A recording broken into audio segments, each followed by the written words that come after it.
Un mois passa comme un éclair, puis un deuxième et un troisième. L'année 17 était derrière nous, et février 18 avait pris son envol. Je m'étais habitué à ma nouvelle situation, et je me mis à oublier petit à petit mon secteur reculé. La lampe à pétrole verte, qui grésillait, la solitude, les congères, s'effaçaient de ma mémoire. Quel ingrat je faisais. J'avais oublié mon poste de combat, où seul, sans aucun soutien, je m'étais battu contre les maladies, tirant par mes propres moyens, tel un héros de Fenimore Cooper, des situations les plus invraisemblables. De temps à autre, il est vrai, lorsque je me couchais avec l'idée agréable de m'endormir rapidement, quelques lambeaux de souvenirs traversaient mon esprit déjà embrumé.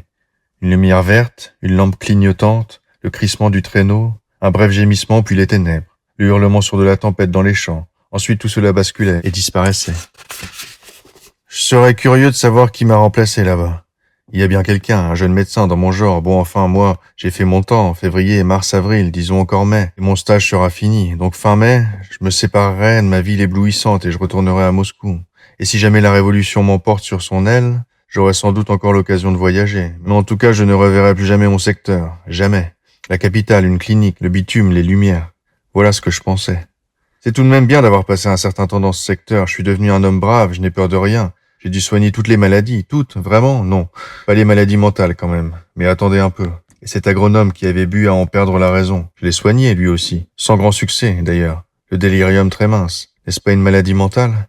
Il faudrait bien que je lise un traité de psychiatrie. Et puis non, au diable la psychiatrie. J'aurai bien l'occasion par la suite, à Moscou. Mais pour le moment, les maladies infantiles avant tout. Rien que les maladies infantiles, et en particulier ce casse-tête des doses à calculer. Ah, nom d'un chien. Pour un enfant de 10 ans, par exemple, à combien faut-il doser le pyramidon? 0,1 ou 0,15? Et pour un enfant de 3 ans, rien que les maladies infantiles, rien d'autre. Assez de hasard stupéfiant. Adieu, mon secteur.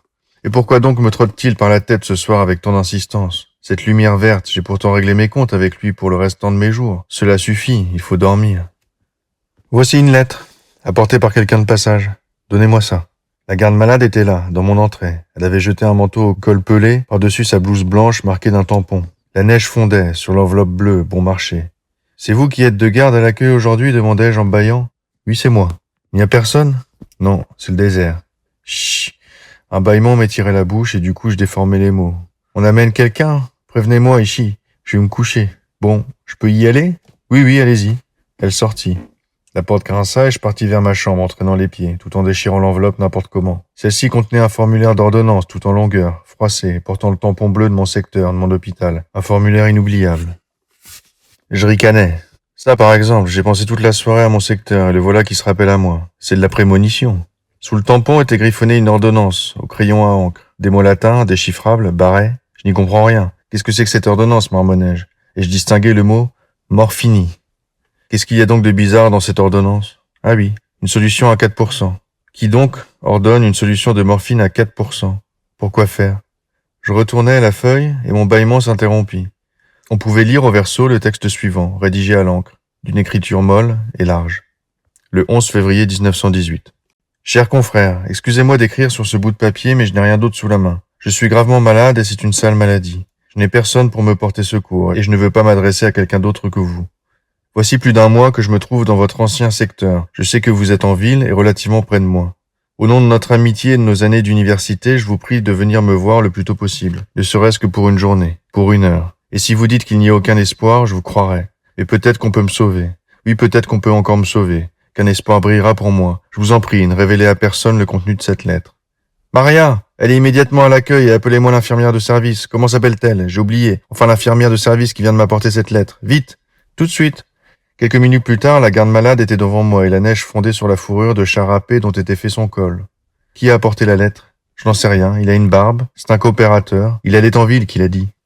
Bon, allez-y. Non, attendez. Je vais mettre un mot au médecin-chef. Portez-le lui, s'il vous plaît, et rapportez-moi la réponse. D'accord. Voici mon mot au médecin-chef.